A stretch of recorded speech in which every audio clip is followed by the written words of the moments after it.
Lorsqu'Audrey Hepburn émerge sur la scène internationale dans les années 50, la France observe avec une curiosité mêlée de fascination cette jeune femme à l'élégance discrète et au regard immense. Elle n'est pas française, ni même francophone, mais elle incarne d'emblée quelque chose de profondément en phase avec l'esthétique et les valeurs culturelles françaises.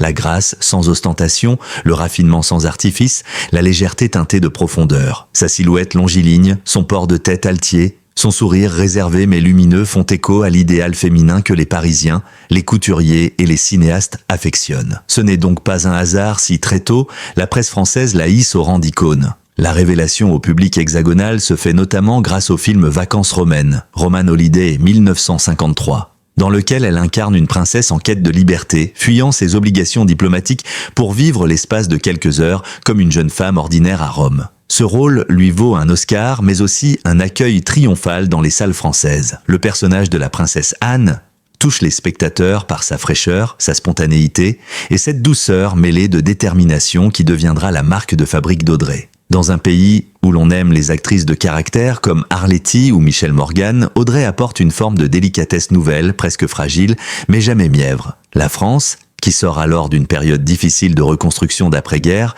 voit en elle une figure lumineuse, presque rédemptrice. Elle représente une féminité moderne, indépendante, sans être militante. Elle ne cherche pas à séduire, elle séduit sans le vouloir. Cette différence fondamentale avec les icônes sex-symboles de l'époque, comme Marilyn Monroe ou Rita Hayworth, séduit un public français en quête de subtilité, de mystère, d'élégance. Audrey Hepburn incarne une autre forme de glamour, moins tapageur, plus intellectuelle, presque spirituelle. Cette alchimie silencieuse entre elle et la France se renforce lorsqu'Audrey commence à fréquenter les cercles artistiques et de mode parisiens. En 1953, alors qu'elle cherche un couturier pour la vêtir dans le film Sabrina, elle découvre le talent prometteur d'un jeune créateur encore peu connu du grand public, Hubert de Givenchy. Leur rencontre est légendaire. Givenchy croit voir arriver Katharine Hepburn et c'est Audrey qui entre dans son atelier. Loin d'en être déçu, il est immédiatement séduit par son allure naturelle et sa simplicité. De cette rencontre naît une relation unique entre une muse et un créateur,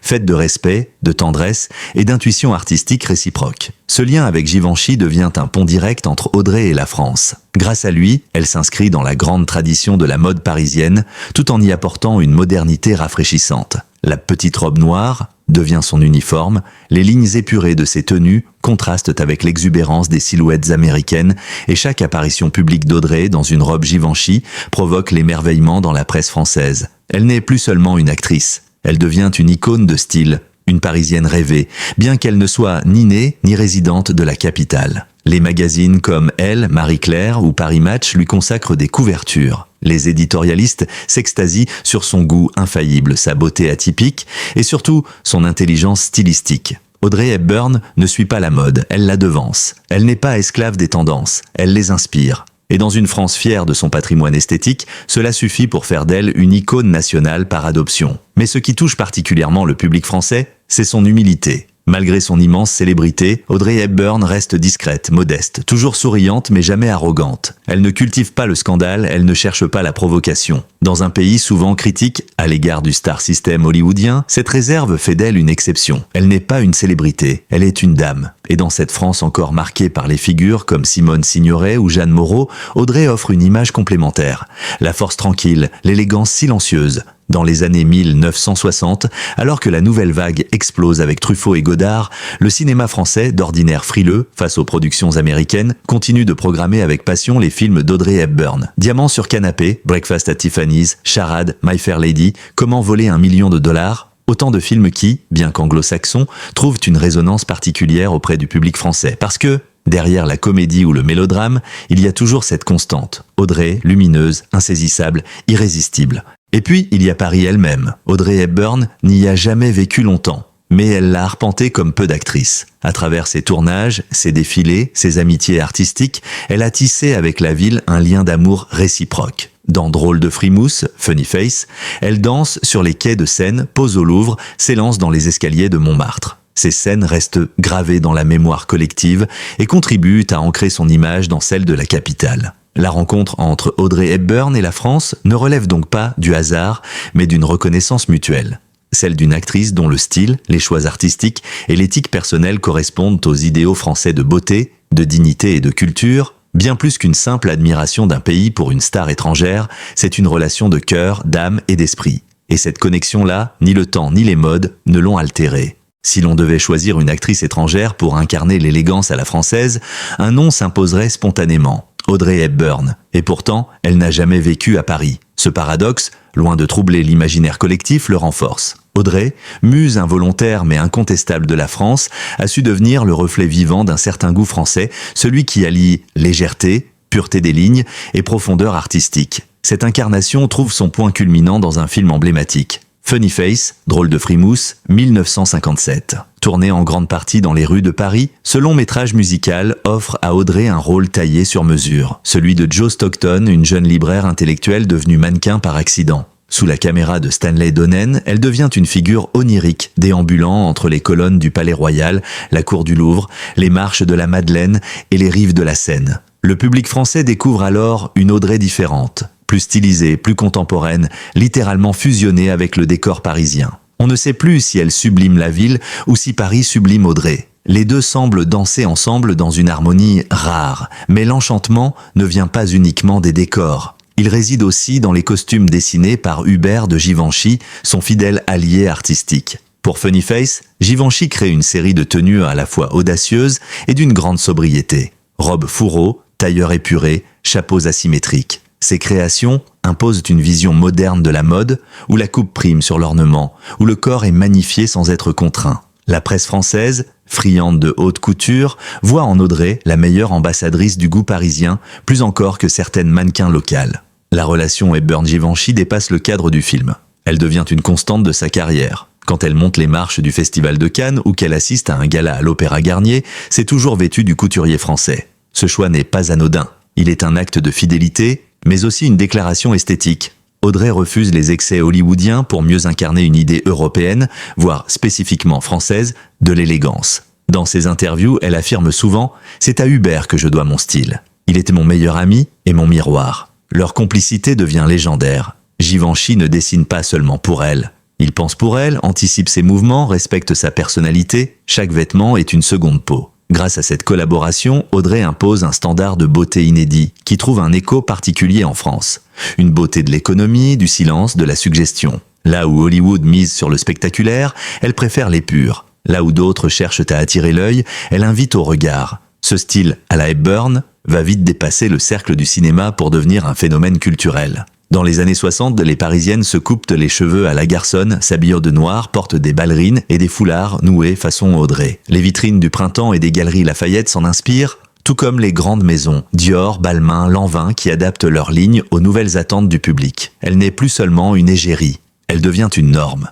Mais cette influence ne se limite pas aux apparences. Elle touche aussi à la manière d'être. Audrey Hepburn, c'est un style de vie, une discrétion chic, une posture droite, un sourire contenu. Dans une France marquée par les bouleversements sociaux et l'émancipation féminine, cette attitude fait mouche. Les femmes se reconnaissent dans sa grâce calme, dans sa manière de concilier ambition, culture et féminité sans jamais forcer le trait. La presse française, toujours avide de figures féminines inspirantes, s'empare du phénomène. Elle lui consacre des doubles pages où l'on décrypte ses tenues, ses coiffures, mais aussi ses engagements. Audrey devient un modèle de comportement autant que de beauté. Même le Nouvel Observateur ou Le Monde, pourtant peu porté sur les sujets de mode, évoque de parfois son nom pour parler de l'idéal féminin moderne. Ce rayonnement dépasse même les sphères féminines. Les artistes, photographes et cinéastes français la prennent pour muse. Richard Avedon, bien que new-yorkais, collabore avec elle dans un style qui séduit les galeries parisiennes. Des réalisateurs comme Claude Lelouch ou Alain Resnais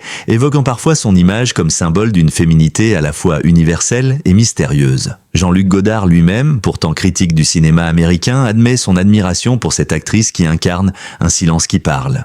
À l'époque où la mode française tente de résister à la montée des tendances anglo-saxonnes, Audrey Hepburn agit comme un pont rassurant. Elle n'est pas une menace, mais une alliée. Son style parle français même lorsqu'elle ne le fait pas. Et cette capacité à être plus française que les Français sans jamais trahir sa propre essence est précisément ce qui fascine tant. Dans les années suivantes, d'autres actrices tenteront de marcher sur ses traces. Certaines reprendront son style vestimentaire, d'autres sa diction douce, son élégance discrète. Mais aucune ne parviendra à incarner avec autant de justesse cette fusion entre le rêve hollywoodien et la rigueur esthétique française. Audrey Hepburn reste unique, car elle a su comprendre Paris, non comme une simple capitale de la mode, mais comme une scène où chaque geste a un sens, chaque silence une musique.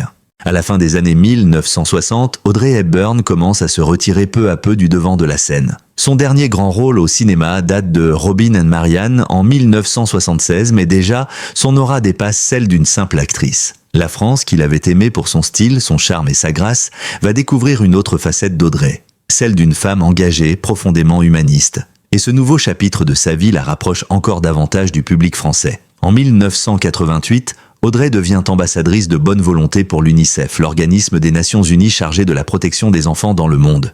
Ce n'est pas un titre de prestige destiné à redorer une image, c'est un engagement sincère, viscéral, issu de sa propre enfance marquée par la guerre, la faim, l'angoisse. Audrey a grandi aux Pays-Bas pendant l'occupation nazie, a souffert de malnutrition, a vu des enfants mourir autour d'elle. Elle n'a rien oublié et elle veut maintenant rendre ce qu'elle a reçu. La France, terre d'humanisme et de solidarité, ne reste pas insensible. Dans les médias français, ce tournant est d'abord accueilli avec étonnement, puis avec admiration. On la voit, sobre, sans maquillage, dans des camps de réfugiés en Somalie, en Éthiopie, au Bangladesh.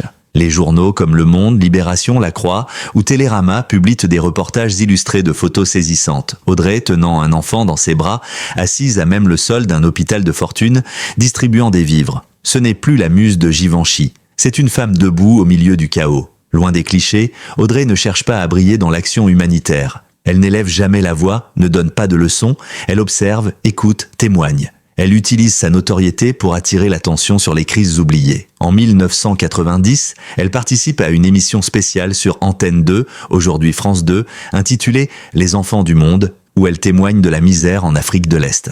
Ces mots sont simples, mais frappent droit au cœur. Je suis le visage de ces enfants que l'on n'écoute pas. Ils n'ont rien, pas même une voix. Ce positionnement moral, rare à Hollywood, trouve un écho tout particulier en France. Le pays a toujours cultivé un certain scepticisme envers le star system américain, souvent perçu comme superficiel. Mais Audrey échappe à cette critique. Elle ne se contente pas d'afficher des convictions, elle agit sur le terrain sans artifice. Elle ne cherche pas les projecteurs, elle cherche les solutions. Plusieurs organisations humanitaires françaises saluent son implication. Des ONG comme Médecins du Monde, Action contre la faim ou Handicap International la citent en exemple. En 1991, elle est invitée à une conférence au palais de l'UNESCO à Paris. Elle y prononce un discours sûr, mais poignant, sur le droit des enfants à une vie digne. Des extraits seront diffusés au journal de 20h sur TF1 et France 3. Les téléspectateurs découvrent une Audrey transfigurée. Le visage marqué, les yeux plus graves, mais la même lumière dans le regard. Cette transformation touche également la sphère intellectuelle. Des penseurs comme André Glucksmann,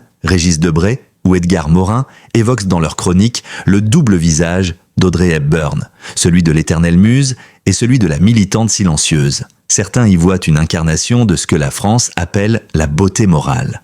Un équilibre entre l'apparence et la conscience, entre le corps et l'esprit. En 1992, quelques mois avant sa mort, Audrey Hepburn reçoit à Paris le prix humanitaire international de la Fondation France Liberté, fondée par Daniel Mitterrand. La cérémonie se tient dans la sobriété, au théâtre du Rond-Point. Elle y apparaît affaiblie mais toujours élégante dans une robe noire simple signée Givenchy. Dans son discours, elle déclare « J'ai été une actrice, j'ai eu la chance d'être regardée. Aujourd'hui, je veux que l'on regarde ceux qui ne sont jamais vus. » Ce soir-là, la salle se lève pour une ovation émue, l'ancienne star est devenue conscience. Et la France, qui célèbre les intellectuels autant que les artistes, adopte définitivement cette Audrey-là. Elle entre dans un panthéon intime, celui des femmes qui ont su dépasser leur image pour se mettre au service des autres. La dernière apparition publique d'Audrey en France date de novembre 1992. Elle participe à une conférence privée au siège de l'UNICEF à Paris, très affaiblie par le cancer qui la ronge. Elle mourra quelques semaines plus tard, le 20 janvier 1993, dans sa maison en Suisse. La France apprendra la nouvelle au petit matin, les radios interrompent leur programme, les chaînes de télévision diffusent des extraits de vacances romaines, des images de Funny Face, mais surtout des reportages sur ses actions humanitaires. Le contraste est frappant, bouleversant. L'icône de mode devenue messagère d'espérance. Le sourire d'Audrey, désormais éternel, est associé à des visages d'enfants démunis, mais aussi à une foi indestructible en la dignité humaine. Plus de 30 ans après sa disparition, Audrey Hepburn demeure omniprésente dans la culture visuelle française. Son visage, à la fois familier et hors du temps, flotte sur les murs des salons parisiens. Les couvertures de livres, les affiches d'exposition, les mugs des concept stores et jusque dans les campagnes de grandes maisons de luxe. Loin de s'estomper, son image a pris racine dans l'imaginaire collectif français où elle occupe une place unique. Celle d'une étrangère devenue figure tutélaire de l'élégance française. Dès les années 2000, le culte Audrey connaît un regain d'intérêt spectaculaire en France. Le film Breakfast at Tiffany's, 1961, dans lequel elle incarne Holly Golightly, est rediffusé régulièrement sur les chaînes françaises et les rééditions DVD se vendent par milliers. Pourtant, ce film n'est ni français, ni tourné en France, et pourtant, les spectateurs y trouvent un écho profond. Peut-être est-ce à cause de la petite robe noire, dessinée par Givenchy, peut-être est-ce à cause de sa manière de porter un simple porte-cigarette avec une élégance désarmante. Le fait est que cette esthétique, à la Hepburn, devient une référence constante dans la mode et l'art de vivre à la française. Des écoles de stylisme à Paris, comme l'Institut français de la mode ou l'ESMOD, consacrent encore des cours à l'analyse de son style. Dans les modules consacrés à l'histoire du costume et de la silhouette féminine, Audrey Hepburn est présentée comme une rupture décisive, celle du passage du glamour hollywoodien au minimalisme chic européen. Elle n'a jamais porté de corset, de strass outranciers ou de volumes excessifs. Elle incarnait la modernité, celle qui va droit au but sans détourner le regard. Dans les musées, elle devient matière d'exposition. En 2014, le Palais Galliera consacre une partie de sa rétrospective, Paris Haute Couture, à la relation entre Hubert de Givenchy et sa muse, Audrey. Des robes portées par l'actrice sont exposées sous vitrine, commentées, analysées. Les visiteurs défilent, silencieux, émus. Ce ne sont plus de simples vêtements, ce sont des fragments d'histoire, des symboles incarnés. En 2017, la Cinémathèque française organise à son tour un cycle autour de ses plus grands films, avec une salle entièrement dédiée à Funny Face. Les spectateurs découvrent ou redécouvrent la beauté plastique de ses mouvements dans les rues de Paris. Son sourire filmé au ralenti sur les marches de Montmartre. Mais l'héritage d'Audrey Hepburn dépasse les institutions. Il s'incarne dans les gestes du quotidien. Dans la rue, dans les cafés du Marais ou les boutiques du quartier Saint-Germain, on croise des femmes, jeunes ou plus âgées, qui consciemment ou non s'en inspirent. Chignon flou, tranche beige, lunettes noires, double XL, ballerine plate, chemisier à col fermé. Il ne s'agit pas de copier, mais de convoquer un souvenir visuel, une impression, un état d'esprit. Les marques françaises ne s'y trompent aussi pas. Des maisons comme L'Oréal, Chanel, Lancôme ou Longchamp utilisent des clins d'œil à Audrey dans leur publicité. Des mannequins sont coiffés à la Hepburn, maquillés dans des tons sobres, filmés dans des décors épurés, souvent parisiens. Et même si le nom d'Audrey n'est pas toujours cité, son esprit est là, flottant dans le cadre, entre ombre et lumière. Ce phénomène touche aussi la littérature, de nombreux essais français lui sont consacrés. Parmi eux, Audrey Hepburn, L'élégance du cœur de Pierre Charpilloz ou encore Audrey éternelle de Marianne Greiner. Ces ouvrages ne se contentent pas de retracer sa carrière. Ils interrogent le mythe, la trace, l'héritage.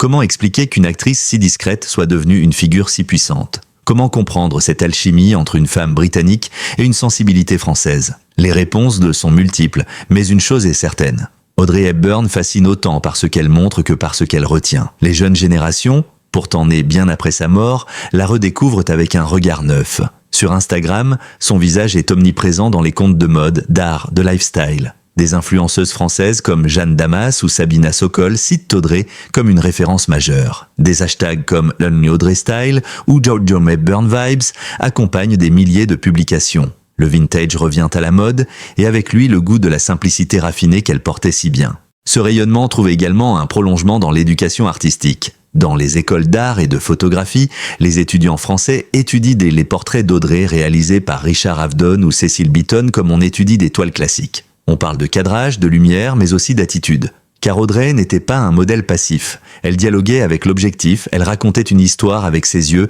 elle offrait une émotion avant même que le spectateur comprenne ce qu'il ressentait. Enfin, il faut évoquer la place d'Audrey dans la mémoire collective française. Elle est de ces rares figures qui transcendent les générations, les classes sociales, les sensibilités politiques. Elle est à la fois bourgeoise et accessible, aristocratique et populaire. Elle n'a jamais été clivante. Même ceux qui ne connaissent pas ses films savent à qui elle est. Elle fait partie de ce que les sociologues appellent les images refuges. Des visages que l'on associe à une forme de beauté rassurante, universelle, presque maternelle. Dans un monde saturé d'images, de bruit, de vitesse, Audrey Hepburn continue d'incarner une pause, une respiration. Un idéal qui ne crie pas, mais qui s'impose. Et en cela, elle est profondément française. Le 20 janvier 1993, Audrey Hepburn s'éteint à Tolochenaz en Suisse, des suites d'un cancer. À 63 ans, Elle laisse derrière elle une œuvre dense, mais surtout une empreinte humaine et esthétique indélébile. En France, la nouvelle de son décès fait la une des quotidiens.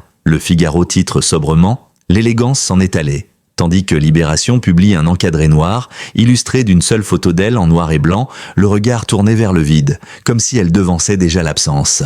Les émissions spéciales se succèdent sur France 2 et Arte, mêlant extraits de films, interviews anciennes, témoignages de Givenchy, mais aussi de journalistes, critiques et anonymes bouleversés. Pourquoi une telle émotion en France, pays pourtant jaloux de ses propres icônes? Parce qu'Audrey Hepburn, sans jamais s'en revendiquer, faisait partie de la maison. Elle était cette amie discrète qu'on ne voit pas souvent, mais qui est toujours là, présente dans nos imaginaires, nos goûts, nos bibliothèques, nos armoires. Elle appartenait à cette catégorie rare des êtres familièrement étrangers, pas nés ici, mais accueillis sans condition par une affection spontanée, presque instinctive. Son lien avec la France dépasse la simple admiration. Il s'agit d'une réciprocité silencieuse, d'un langage commun sans mots. Audrey, par son allure, sa réserve, son humanisme, son attachement à la beauté du geste simple, incarnait des valeurs que la culture française chérit profondément.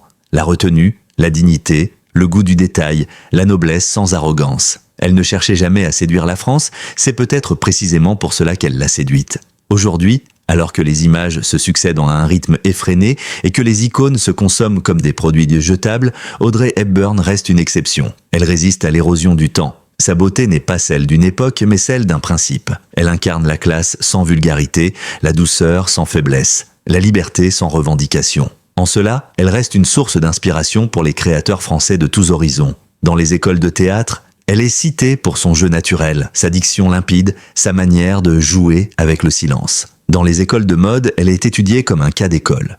Une muse active, co-créatrice, qui savait écouter le tissu comme un musicien écoute le silence entre les notes. Dans les cours de culture générale, elle est convoquée aux côtés de figures comme Simone de Beauvoir, Françoise Sagan ou Colette. Non pour leur ressembler, mais pour leur répondre dans un autre langage. Celui du cinéma, du regard, de la silhouette. En 2023, à l'occasion du 30e anniversaire de sa mort, plusieurs événements sont organisés en France. Une rétrospective à la Cinémathèque, des diffusions sur Arte, une exposition immersive à Paris mêlant vidéos, archives personnelles et créations inspirées de son style. Le public répond massivement. Des milliers de visiteurs de tous âges viennent se recueillir devant les robes, les photos, les lettres manuscrites. Ce n'est pas de la nostalgie, c'est de la fidélité. Les plus jeunes découvrent une femme qu'ils n'ont jamais connue vivante, mais qu'ils reconnaissent immédiatement. Son visage les touche, leur parle. Elle ne ressemble à personne de leur époque, mais elle résonne avec une force rare. Parce que dans un monde souvent bruyant, envahi de faux-semblants et de fureur visuelle, Audrey Hepburn incarne une clarté précieuse. Elle devient une boussole, une référence. Une preuve que l'on peut briller sans se mettre en scène, séduire sans crier, s'imposer sans piétiner. Et la France, pays de mémoire et de transmission, veille à ce que cette lumière-là ne s'éteigne jamais. Les librairies continuent de publier des essais, les studios d'animation s'en inspirent. Les stylistes y puisent de des lignes, des gestes, des idées. Dans les cafés littéraires, on évoque encore Sabrina ou charade avec émotion. Dans les cercles féminins, on partage ces citations comme on échange des secrets. Le plus important est d'être belle de cœur, disait-elle. Cette phrase, simple mais puissante, résume toute sa philosophie et explique peut-être pourquoi la France, si exigeante en matière d'authenticité, ne l'a jamais oubliée. Ainsi, Audrey Hepburn n'est pas seulement une star admirée par les Français. Elle est une âme sœur culturelle, une présence bienveillante dans le paysage mental collectif. Et si les statues pouvaient des sourires, sans doute Paris aurait-elle déjà érigé la sienne. Quelque part entre le pont Alexandre III et les jardins du Palais Royal, là où le raffinement côtoie la lumière. Parce que, en fin de compte, Audrey n'a jamais quitté la France. Elle y habite encore, dans les regards, les souvenirs et les cœurs de celles et ceux qui, un jour, se sont sentis un peu plus élégants, un peu plus vrais, en croisant son ombre. Merci d'avoir regardé cette vidéo consacrée à la relation unique entre Audrey Hepburn et la France. Si vous avez été touché par son élégance intemporelle, son engagement humanitaire ou son héritage culturel, n'hésitez pas à nous le faire savoir en laissant un commentaire. Votre avis compte beaucoup pour nous. Pensez aussi à vous abonner à notre chaîne pour ne rien manquer de nos prochaines vidéos dédiées aux icônes du cinéma, de la mode et de l'histoire. Un simple clic sur « S'abonner » et la cloche vous tiendra informé de toutes nos nouveautés. Restez à l'écoute, de belles découvertes vous attendent très bientôt. Merci encore pour votre fidélité et à très vite.